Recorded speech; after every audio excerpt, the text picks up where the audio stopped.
درود پاک کی فضیلت کے بارے میں چند احادیث مبارکہ ذکر کی جائیں گی۔ حضرت کعب بن عجلہ رضی اللہ تعالیٰ عنہ فرماتے ہیں کہ ایک مرتبہ نبی پاک صلی اللہ علیہ وآلہ وسلم نے ارشاد فرمایا کہ منبر کے قریب ہو جاؤ۔ ہم لوگ حاضر ہو گئے، اور جب نبی پاک صلی اللہ علیہ وآلہ وسلم نے منبر کے پہلے درجہ پر قدم مبارک رکھا تو فرمایا آمین، اور جب دوسرے درجہ پر قدم مبارک رکھا تو پھر فرمایا آمین، اور اسی طرح جب تیسرے درجہ پر قدم مبارک رکھا تو پھر فرمایا آمین۔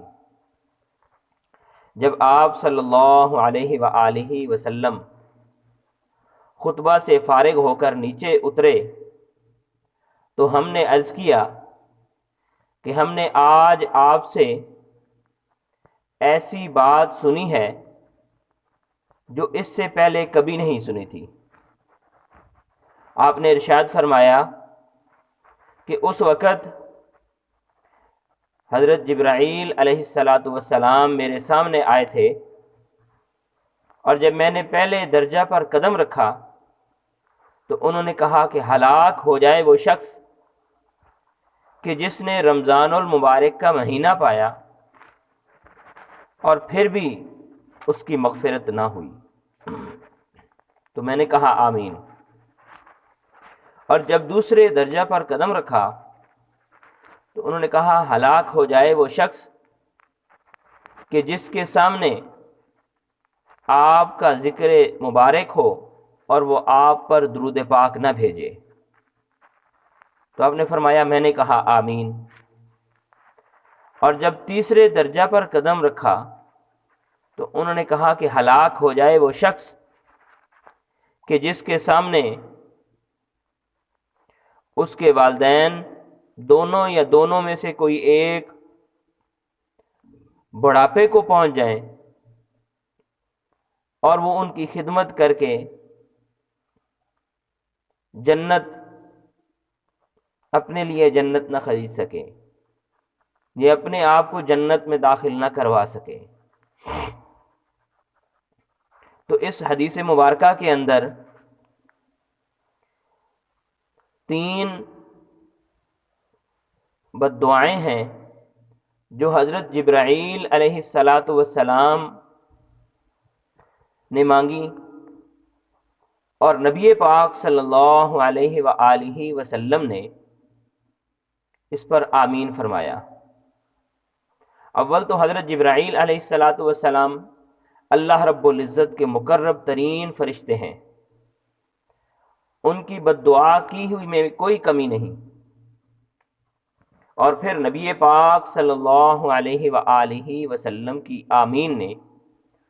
اس کو اور زیادہ سخت کر دیا۔ تو اللہ رب العزت اپنے فضل و کرم سے ہم لوگوں کو ان تینوں چیزوں سے بچنے کی توفیق عطا فرمائے اور ان برائیوں سے محفوظ رکھے، ورنہ ہلاکت میں کیا تردد ہے۔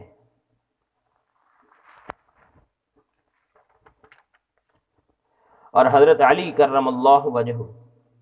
نبی پاک صلی اللہ علیہ وآلہ وسلم کا ارشاد مبارک نقل فرماتے ہیں کہ بخیل ہے وہ شخص کہ جس کے سامنے میرا ذکر کیا جائے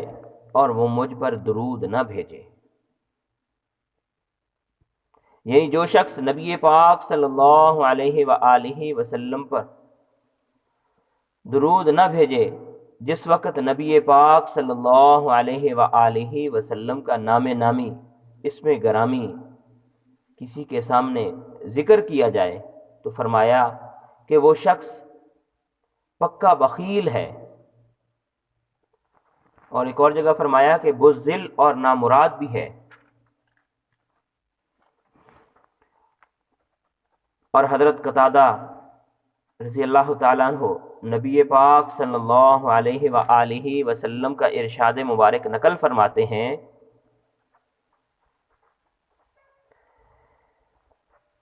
کہ یہ بات ظلم ہے کہ کسی کے سامنے میرا ذکر ہو اور وہ مجھ پر درود نہ بھیجے۔ اور حضرت ابو ذر غفاری رضی اللہ تعالیٰ عنہ فرماتے ہیں کہ میں ایک مرتبہ نبی پاک صلی اللہ علیہ وآلہ وسلم کی خدمت میں حاضر ہوا، اور نبی پاک صلی اللہ علیہ وآلہ وسلم نے صحابہ کرام رضوان اللہ علیہم اجمعین سے فرمایا کہ میں تم کو سب سے زیادہ بخیل آدمی نہ بتاؤں؟ تو صحابہ کرام رضوان اللہ علیہم اجمعین نے عرض کیا، یا رسول اللہ صلی اللہ علیہ وآلہ وسلم، ضرور بتلائیے۔ تو آپ نے فرمایا کہ جس شخص کے سامنے میرا ذکر کیا جائے اور وہ مجھ پر درود نہ بھیجے، وہ شخص سب سے زیادہ بخیل ہے۔ تو اللہ رب العزت ہمیں بکثرت درود پاک پڑھنے کی توفیق عطا فرمائے۔ حضرت حسن بصری رحمۃ اللہ علیہ کا ایک واقعہ نقل کیا جاتا ہے کہ ان پر، کیونکہ وہ اللہ والے تھے اور ان پر بہت ساری چیزیں منکشف بھی ہوا کرتی تھی، ایک عورت ان کے پاس آئی اور ان کی خدمت میں عرض کرنے لگی کہ میری بیٹی کا انتقال ہو گیا ہے،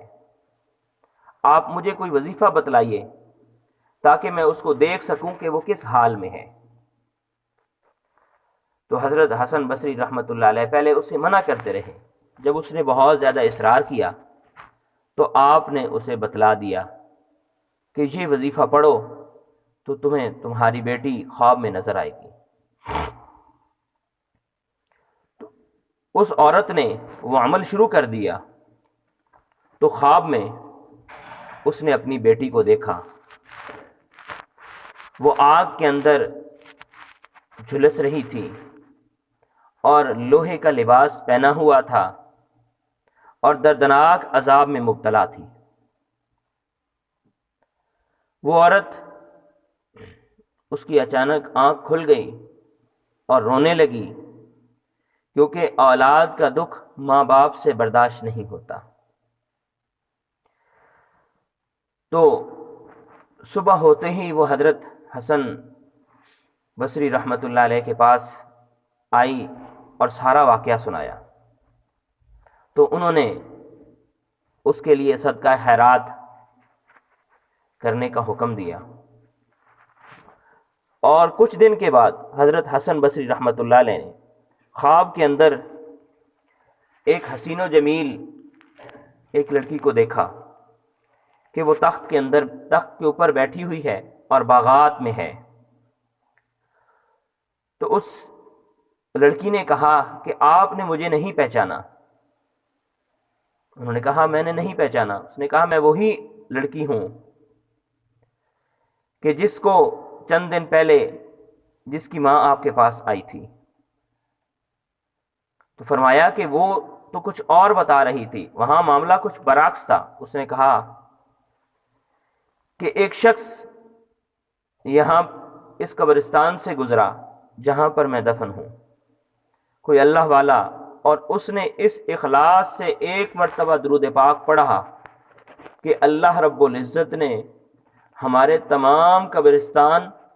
اور میرے ساتھ ایسے ہی عذاب میں مبتلا 70,000 لوگوں کی بخشش فرما دی۔ تو یہ ہے درود پاک کی فضیلت۔ اللہ رب العزت سے دعا ہے کہ اللہ تعالی ہمیں ان تمام احادیث مبارکہ پر عمل کرنے کی توفیق عطا فرمائے۔